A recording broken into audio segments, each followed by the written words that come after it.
Why did the room fall quiet the moment she stepped inside? Not because she was late, not because she was careless, but because she didn't belong, at least, not in their eyes. Lieutenant Sarah Mitchell stood at the edge of the briefing hall, boots planted, shoulders squared, breathing slow. The long table was already full.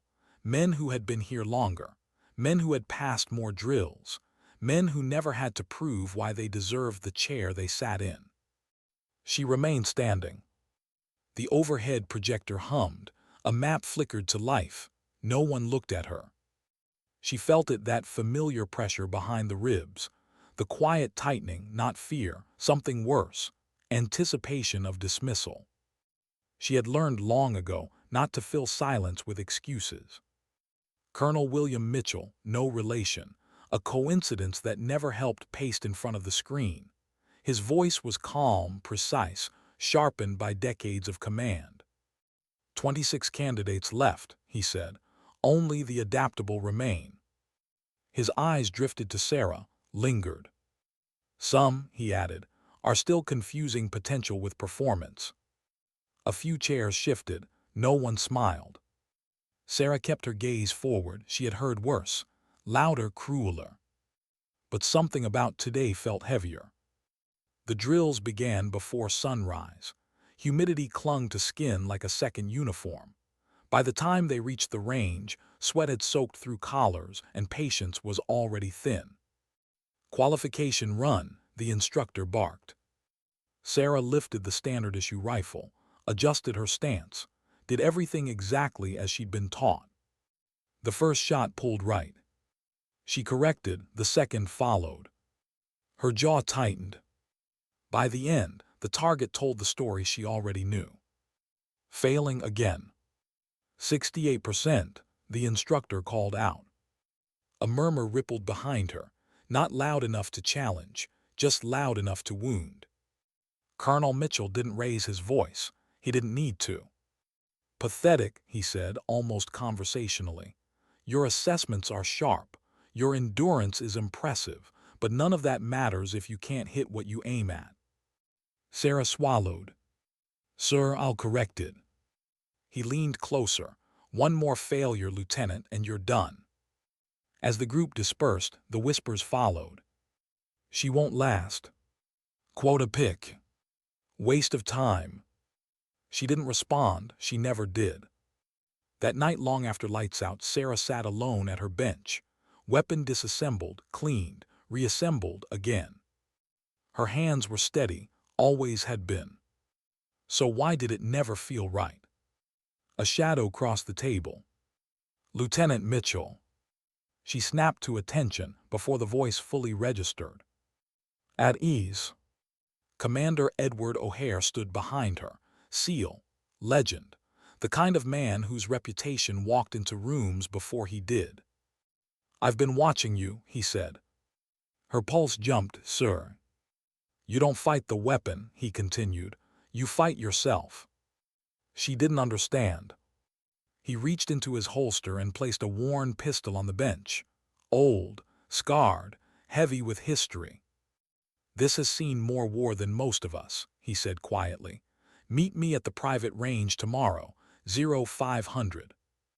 Then he walked away. Sarah stared at the weapon long after he was gone. And for the first time since she'd arrived, she felt something unfamiliar stir beneath the doubt. Hope. What changes when the thing you're afraid of finally fits your hands? Fog hugged the private range that morning, thick and unmoving. Sarah stood alone, the unfamiliar weight of the pistol grounding her. Not lighter, not easier, just balanced. Commander emerged without announcement. Stance, he said, forget what they taught you. She hesitated.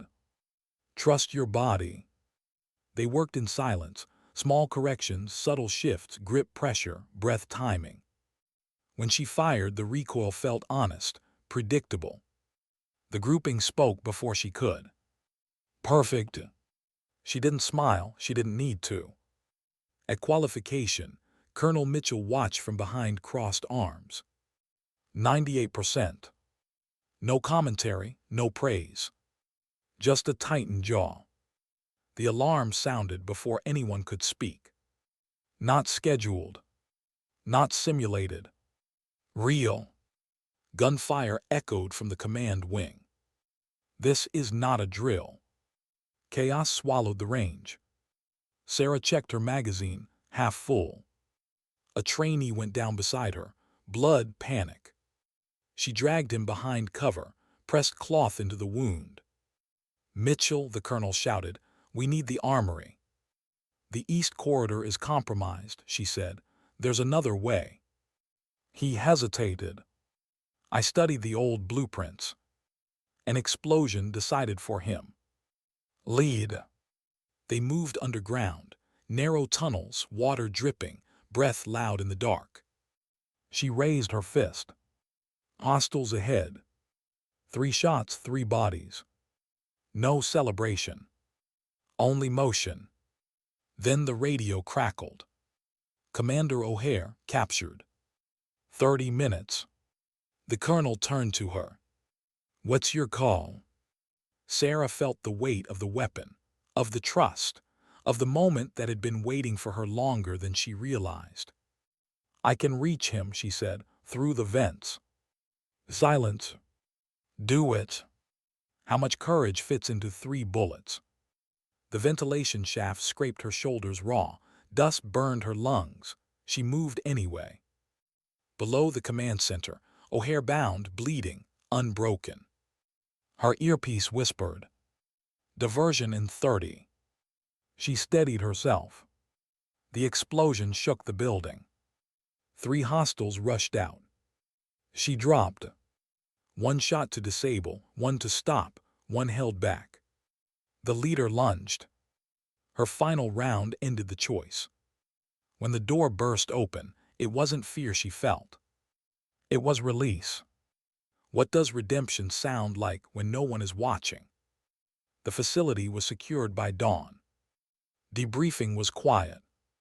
Colonel Mitchell stood straighter than she'd ever seen him. "I was wrong," he said. Commander O'Hare held out the pistol. "It's yours now." The weight was different this time. Not heavier. Truer. Who do you become when you choose not to walk past someone struggling? 3 months later, Sarah graduated first in her class.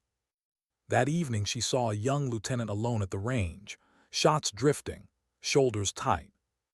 Sarah placed the pistol on the bench. "Sometimes," she said softly, "the weapon chooses the warrior. And sometimes, so does dignity. It doesn't announce itself. It doesn't ask permission. It simply acts." Why did her hand stop shaking the moment the fog swallowed the range? Sarah noticed it before she noticed anything else. The quiet. The way the air felt heavier but calmer at the same time, like the world had narrowed to only what mattered. She stood alone at the private range, boots planted on damp gravel, the morning mist wrapping around her like a held breath. The pistol in her hands was unfamiliar, yet it didn't fight her. It rested there, solid, patient, as if it had been waiting. She checked the time. 5:01. Maybe he wouldn't show. That thought slipped in before she could stop it. Not doubt exactly, more like habit. Years of expecting doors to close quietly instead of slamming. She adjusted her grip anyway, slow, careful, respectful. Her mind replayed every failure from the week before, targets just off-center. Colonel Mitchell's voice controlled, cutting. The word pathetic delivered without heat, which somehow made it worse. She inhaled. A shape moved in the fog. Commander O'Hare didn't announce himself. He never did. He simply appeared like a fact you couldn't argue with. "You're early," he said. "Yes, sir." He studied her stance without speaking, walked a slow circle, said nothing. The silence stretched. Sarah felt exposed in it, not as a woman, as a soldier, as someone standing at the edge of everything she'd worked for. "Why do you think you keep missing?" he asked. She hesitated. The safe answer rose first: technique, fatigue, pressure. Instead, she told the truth. Because I'm fighting the weapon, she said, and myself. O'Hare nodded once. Then stop.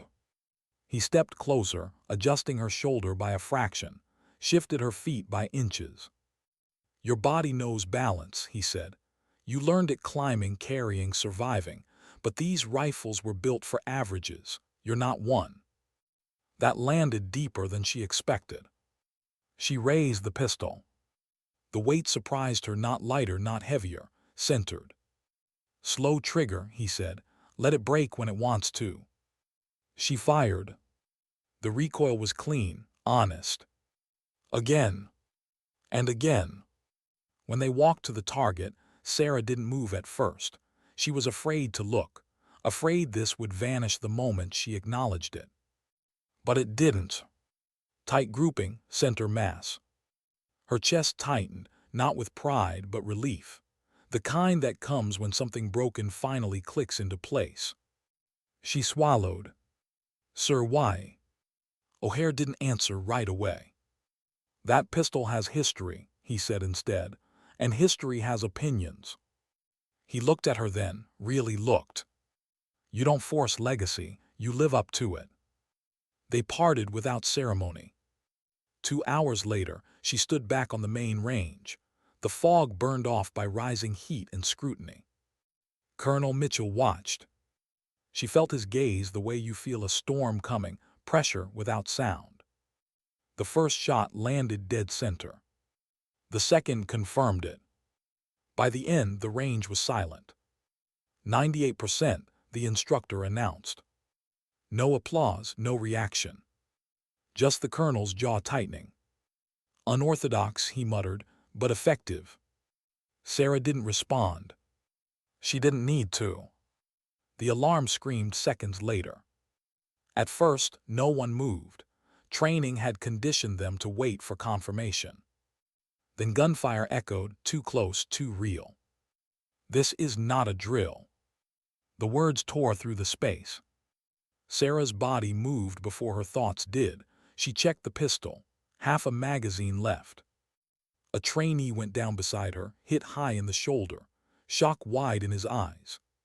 She dragged him behind concrete, pressed down hard, felt blood soak her gloves.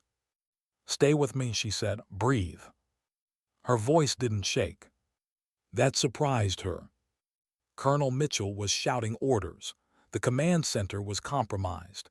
Communications jammed. They needed the armory. The east corridor is exposed, Sarah said, rising.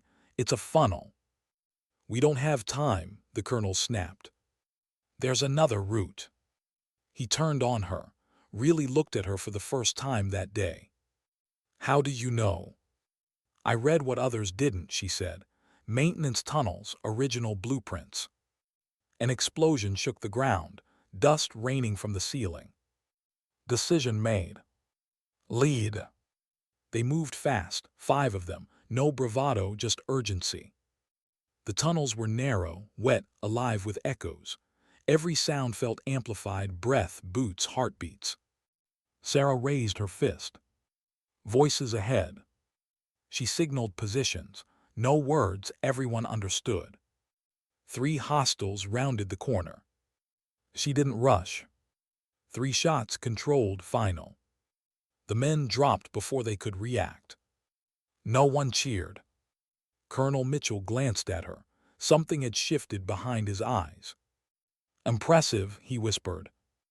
They reached the junction near the armory when the radio crackled. Commander O'Hare's voice strained, controlled.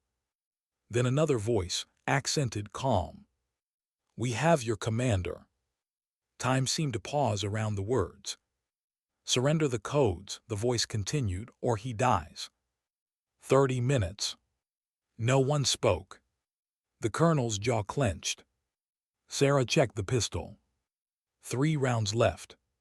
The colonel looked at her. Not as a problem. As an option. What's your assessment? He asked. The question hung there heavy. Sarah felt fear then. Real fear. Not of dying, of failing someone who had believed in her when no one else did. I can reach him, she said slowly, through the ventilation system. Risky, uncertain. I'll need a diversion. The colonel studied her, then nodded. Do it. The crawl was brutal, metal scraping skin, dust burning lungs, every inch measured in restraint. Below her, the command center glowed with harsh light. She saw him. O'Hare bound, blood on his forehead, eyes still defiant. Her earpiece crackled. Diversion in 30. She positioned herself above the room, heart steady now, calm settling in like acceptance. The explosion shook the east wing.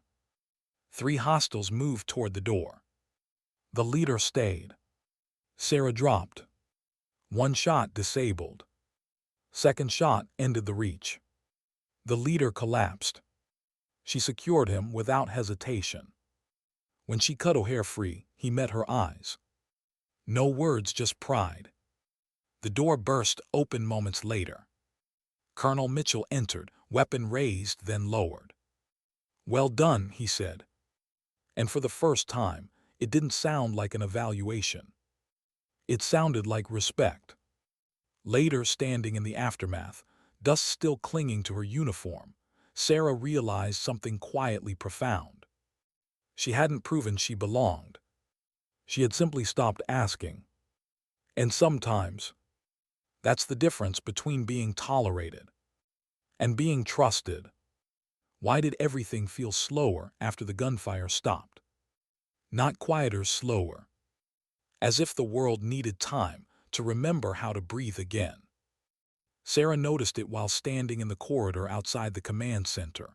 Smoke still clung to the air. Emergency lights pulsed red, then white, then red again. Somewhere down the hall, someone was retching. Somewhere else, a radio crackled with fragments of reports that didn't yet know how to become history. She leaned against the wall for half a second longer than regulation allowed. Her hands were steady. That unsettled her more than the fear had. Commander was being escorted past her, a medic pressing gauze to his forehead. He slowed just enough to meet her eyes. "You did good," he said quietly. "Not great. Not heroic. Good." It was the highest praise she'd ever heard.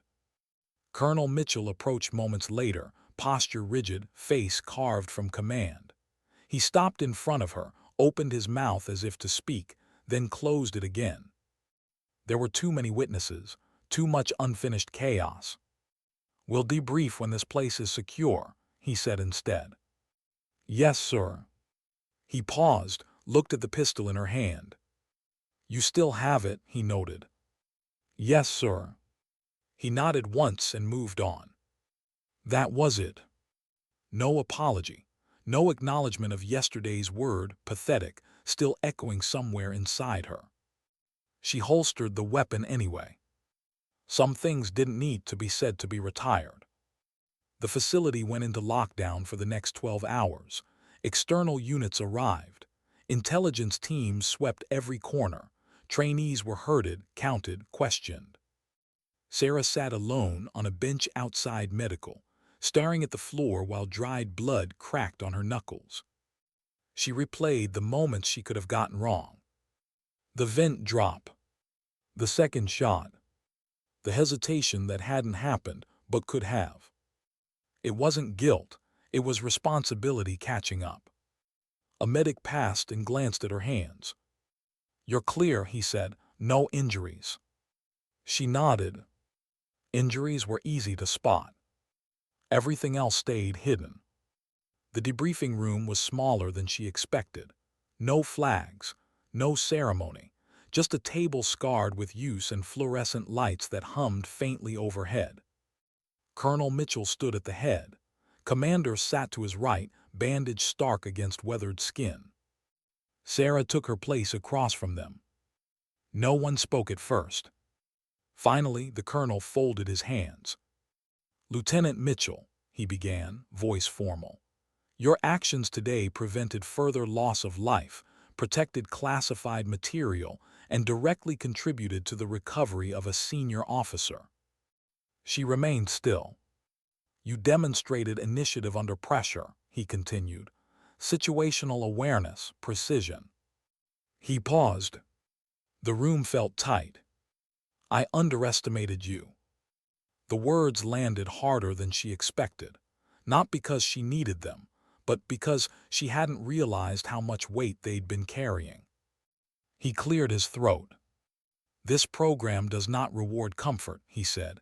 It rewards outcomes, and today you delivered. Commander O'Hare leaned forward then.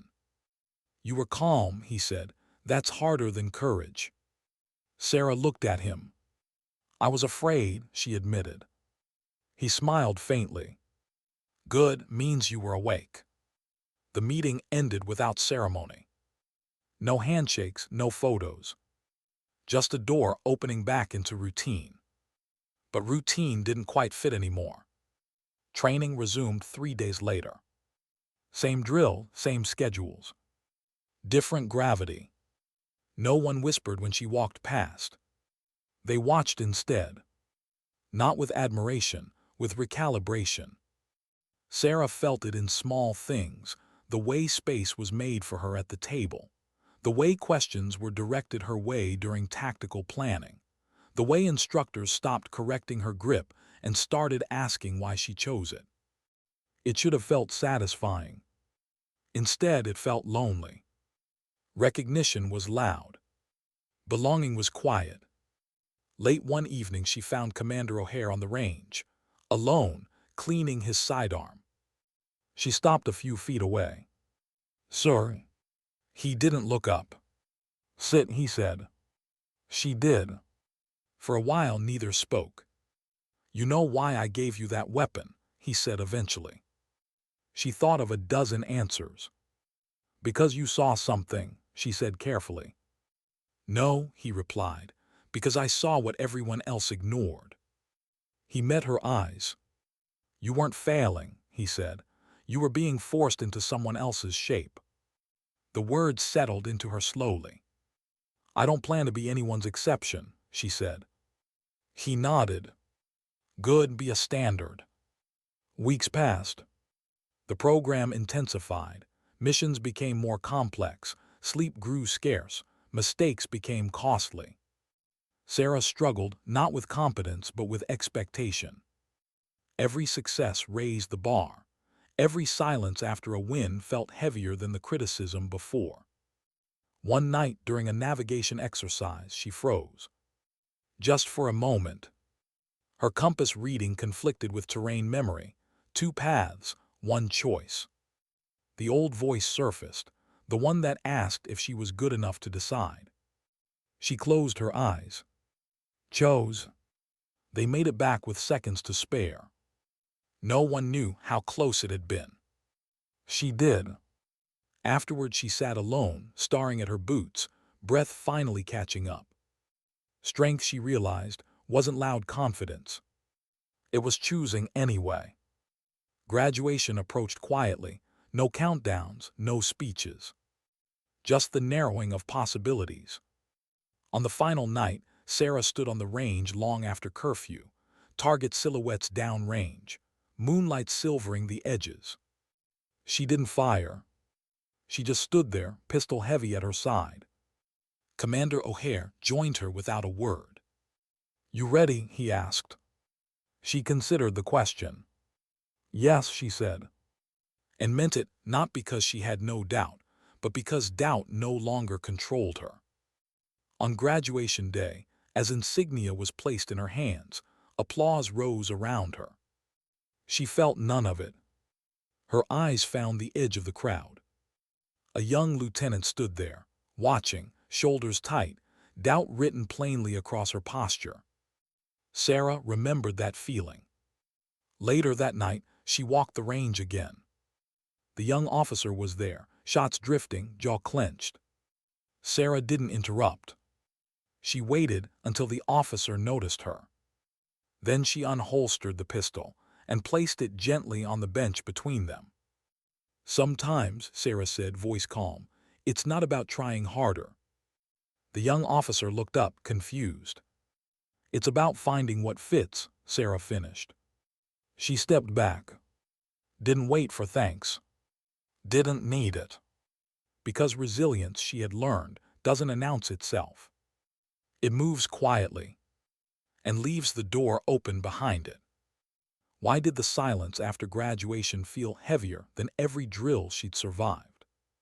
Sarah noticed it the moment the insignia settled against her chest. The applause faded, chairs scraped, conversations started again, life moving forward as if something monumental hadn't just happened. But inside her, something had gone still. She stood with the others, posture perfect, eyes forward. That's what was expected. That's what she'd trained for. Yet beneath the uniform, beneath the calm expression everyone now trusted, there was a strange hollow. Achievement didn't roar the way she'd imagined. It whispered, and then it asked a question she hadn't prepared for. Now what? The days after graduation didn't slow down.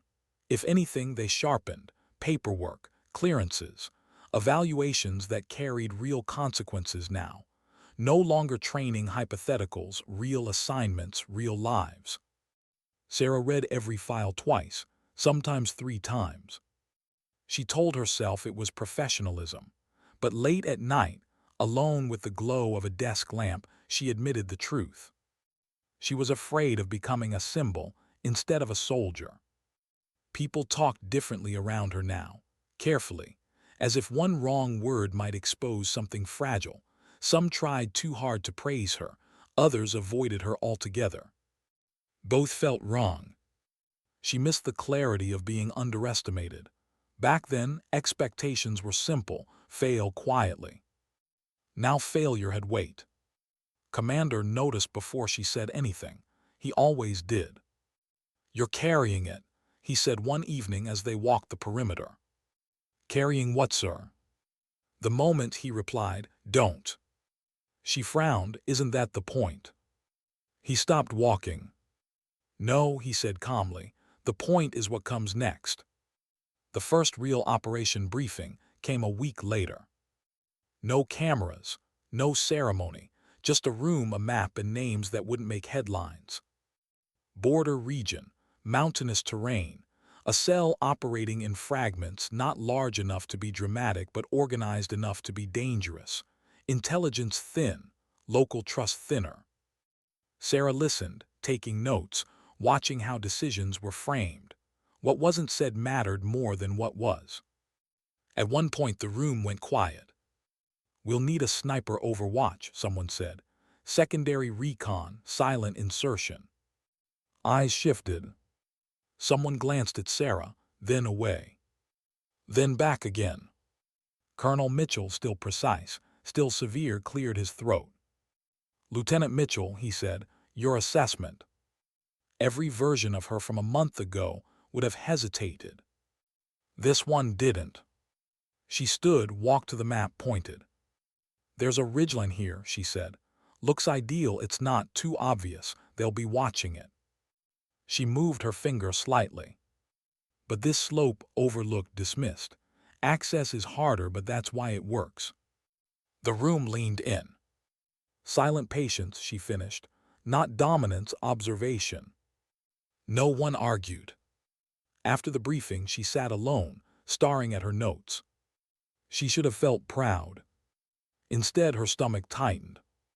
This wasn't about proving she belonged anymore. This was about not letting anyone down. The night before deployment, sleep wouldn't come. She lay staring at the ceiling, counting breaths, replaying contingencies. What if she missed? What if the calm abandoned her when it mattered? She thought of the word pathetic again, not as an insult now, but as a warning of what happened when effort and alignment didn't meet. She rose quietly, dressed, and walked to the range. The pistol felt familiar in her hands, not magical, not symbolic. Just honest. She didn't fire much, she didn't need to. She reminded herself of the weight, the balance, the trust. At dawn, the helicopter blades cut through mountain air. The mission unfolded slowly, painfully slow. Hours passed in silence. Cold settled into her bones. The scope framed pieces of a world that didn't know she was there. She observed. counted, waited. The target finally appeared, not dramatic, not monstrous. Just a man moving with purpose, unaware of how many lives his decisions would touch. Sarah breathed. She remembered Commander O'Hare's voice. Calm isn't the absence of fear, it's mastery of it. She took the shot. Clean final. The exfil was quiet, controlled. No cheers, no relief, just the understanding that something irreversible had occurred. Back at base, the team dispersed with nods and brief words. Professional, efficient. Sarah went to the locker room and sat on the bench, helmet resting at her feet. Her hands shook then. Not from adrenaline. From consequence. She stayed there until the shaking passed. Later, Colonel Mitchell found her in the corridor. "You did exactly what was required," he said. She nodded. "That doesn't make it easy," she replied. He studied her for a long moment. "No," he said, "it doesn't." That night Sarah wrote a letter she would never send. No names, no details, just thoughts, questions, admissions she didn't allow herself out loud. She folded it and tucked it into her locker. Not as a burden. As a reminder. Weeks turned into months. More missions, more decisions, more quiet wait. And somewhere along the way, she noticed something else. People began coming to her, not for approval but for steadiness, to stand near her before briefings, to match her pace on night walks. She didn't give speeches. She listened. One evening, the young lieutenant she'd once helped approached her. "Ma'am," she said hesitantly, "how do you carry it?" Sarah didn't answer right away. "I don't," she said finally. "I set it down when I can." The young officer frowned. "Isn't that dangerous?" Sarah smiled softly. "No," she said, "forgetting to set it down is." As the sun dipped behind the mountains, Sarah watched shadows stretch across the base. She realized then that redemption wasn't a moment. It was a practice. Something you chose again and again, quietly without witnesses. And dignity. Dignity didn't come from being trusted with a weapon. It came from knowing when to lower it. And still standing. Why did the quiet moments begin to feel more dangerous than the missions themselves? Sarah noticed it between deployments, not during the briefings, not in the air, not when the world narrowed to crosshairs and breath control. Those moments made sense. They asked for clarity and gave it back. It was the in-between that unsettled her. The waiting. The stillness. The space where memory had room to stretch. She sat alone in the hangar one evening, boots dangling off a crate, helmet beside her. The place smelled like oil and dust and old metal, familiar, grounding. Yet her mind drifted to faces that never made it into reports, to decisions that were correct and still heavy. She had learned something the hard way. Success didn't erase consequence, it only confirmed it. Commander O'Hare joined her without announcement, leaning against the crate across from her. He didn't ask how she was. He never did. "You're getting quieter," he said. "I've always been quiet, sir." He shook his head. "Not like this." She didn't deny it. After her third real-world mission, the pattern had become clear. She performed flawlessly. Debriefs were short, evaluations strong. And then she withdrew. Not out of arrogance, out of caution. She had seen what happened to people who confused recognition with immunity. A new assignment arrived 2 days later. Smaller team, short timeline, high uncertainty. No snipers this time, no distance. Urban environment, tight spaces, civilian presence. The kind of mission where hesitation and aggression both carried risk. Sarah read the file slowly, twice. Her name was listed as team lead.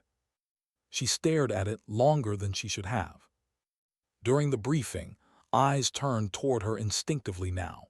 Not because she demanded attention, because they expected direction. She felt the old anxiety stir. the fear of being exposed as unprepared, the echo of every doubt she'd ever swallowed. She let it pass. "We move light," she said. "We don't dominate space, we borrow it." A few nods. One raised eyebrow. She continued anyway. "Every decision we make will affect people who never chose to be here. Remember that." The mission began at dusk. The city breathed around them, traffic, voices, life continuing, unaware of how fragile it was. Sarah led them through shadows and stairwells, listening more than she spoke. Halfway in, something shifted. Movement where there shouldn't have been any. A door that closed too slowly. A radio signal that spiked and vanished. Her instincts tightened. "Hold," she whispered. The team froze. She waited. Too long, maybe. A figure emerged, younger than expected, nervous, armed. The room compressed into that single moment. Sarah's finger rested against the trigger, pressure measured, control absolute. She thought of the letter in her locker, of the weight she set down when she could. The man hesitated. So did she. He dropped the weapon. No shots fired. The mission completed with minimal resistance, no casualties. Back at base, the team dispersed quietly. One of them lingered. "You hesitated," he said, not accusatory, curious. "Yes," Sarah replied. "Why?" She considered the answer. "Because not every threat needs to be erased," she said. "Some need to be understood." He nodded slowly. Word spread. Not of the mission, those details stayed buried, but of the way she led. Calm, measured, human. People began seeking her out, not to learn how to shoot, to learn how to decide. That frightened her more than command ever had. Late one night, she returned to the range. The pistol rested in her hand like an old conversation. She fired one round. Center. She lowered the weapon and exhaled. She realized then that strength wasn't about being unshaken. It was about knowing when to pause, when to listen, when to choose restraint and accept the cost of it. The young lieutenant approached her again weeks later, eyes sharper now, posture looser. "I didn't freeze this time," she said quietly. Sarah smiled. "Good," she replied. "Freezing is fear pretending to be patience." The lieutenant laughed softly. "So what's patience then?" Sarah looked out over the range, target still and waiting. "Patience," she said, "is knowing you can act and choosing when not to." The missions continued, some clean, some not. Sarah learned to sleep again, not deeply, but enough. She stopped counting faces, started remembering lessons. One evening, she opened her locker and unfolded the letter she'd written months ago. Read it once more. Then she tore it in half. Not because it no longer mattered. Because it had done its job. As she left the locker room, she felt lighter, not absolved but aligned. And alignment, she understood now, was the quietest kind of power. The kind that doesn't demand recognition. The kind that doesn't need to speak. It simply stands steady when the moment arrives. Why did it feel harder to stop than it ever had to begin? Sarah realized it during a dawn run, the base still half asleep. The sky stretched thin and pale above the horizon. Her breath moved in rhythm, boots striking pavement with the same precision she'd trained into her body over years. Everything was steady. Too steady. She had become reliable in a way that scared her. Missions blurred together now. Not in detail, she remembered every face, every choice, but in weight. What once felt singular had become familiar. The danger wasn't numbness. She guarded against that fiercely. The danger was momentum. It was easy to keep going when people expected you to. When the machine found your rhythm and built around it. When silence followed your name not with doubt, but with trust. She slowed to a walk near the perimeter fence. Beyond it, the world moved without knowing her. Cars passed. Lights flickered on in distant buildings. Lives unfolded untouched by decisions she had made in rooms without windows. Commander O'Hare joined her a few minutes later, as if he'd sensed the shift. "You're thinking about stopping," he said. She didn't answer right away. "I'm thinking about what happens if I don't," she said finally. He nodded. "That question means you're not finished yet." She frowned. "With the work?" "With yourself," he replied. The next briefing confirmed what she already felt coming. A long-term operation, deep cover, no clear end date, high personal cost. The room waited for her reaction. She studied the map, the timelines, the projected outcomes. She saw where she fit. She always could. For the first time, she also saw what it would take. "I'm not the right choice," she said. The words landed softly, but they changed the room. Colonel Mitchell, older now, quieter in his authority, looked at her carefully. "Explain," he said. "I can do it," Sarah replied. "But doing it will take something I won't get back, and someone else can do this without losing what I'm trying to preserve." Silence followed. Not resistance. Consideration. "You're choosing to step aside," the colonel said. "I'm choosing to stay intact," she corrected. The operation moved forward without her. She didn't attend the send-off. Instead, she walked the base one last time as the sun set, the range, the hangar, the corridor outside the old command center. Each place held a version of her she no longer needed to carry. She stopped at the firing range as evening settled in. The air was cool, quiet. The young lieutenant was there again, not struggling now, just practicing, focused, capable. Sarah watched for a while before approaching. "You ready?" the lieutenant asked, sensing her presence.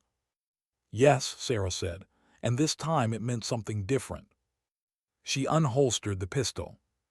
The weight was familiar, comforting, heavy with memory. She placed it on the bench between them. The lieutenant's eyes widened. "Ma'am, I can't." "You won't keep it," Sarah said gently. "You'll carry it until you don't need to anymore." The lieutenant hesitated. "Why me?"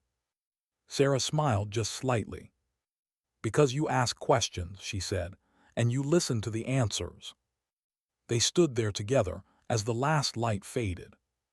"Sometimes," Sarah continued, echoing words that had once saved her, "the weapon chooses the warrior." She stepped back. "And sometimes," she added, "the warrior knows when to let it go." Her transition wasn't dramatic. No ceremony, no speeches. Just a change in rhythm. She stayed on as an instructor, mentor, quiet presence at the edge of rooms where decisions were forming. She spoke less than most. When she did, people listened. She taught precision, yes, but more than that, she taught restraint, awareness, the courage to pause. She watched others step into moments that once would have been hers, felt pride without possession, relief without regret. One evening she received a message. The operation she declined had succeeded, losses minimal, objectives met. She read it once, closed the file. That chapter didn't belong to her, and that was okay. Weeks later, during a routine training day, she stood behind a line of candidates. One woman among them caught her eye, posture rigid, jaw tight, eyes burning with effort and uncertainty. Sarah recognized herself instantly. The instructor called out scores. The woman was just below standard. A murmur rippled. Sarah didn't intervene. Not yet. Later she found the woman alone at a bench, weapon disassembled, frustration etched deep. Sarah stopped beside her. "You're fighting it," she said quietly. The woman looked up startled. "Ma'am." "You're strong," Sarah continued, "but strength isn't the problem." She didn't give advice, didn't correct technique. She simply placed a different weapon on the bench. "Try this," she said. The woman hesitated, then nodded. As Sarah walked away, she felt something settle fully into place. Not closure. Continuity. That night Sarah stood alone beneath a wide, quiet sky. The world stretched forward, uncertain and unarmed. She thought of every moment she'd been ignored, every test she'd nearly failed, every choice that had shaped her not into a symbol, but into a person who knew her limits and honored them. She had learned that resilience wasn't about enduring endlessly. It was about deciding what was worth carrying and what was worth setting down. Somewhere behind her, training continued. Shots echoed softly, voices rose and fell. The work went on, as it should. Sarah turned and walked back toward the light, not as a hero, not as a legend, but as something rarer. Someone whole.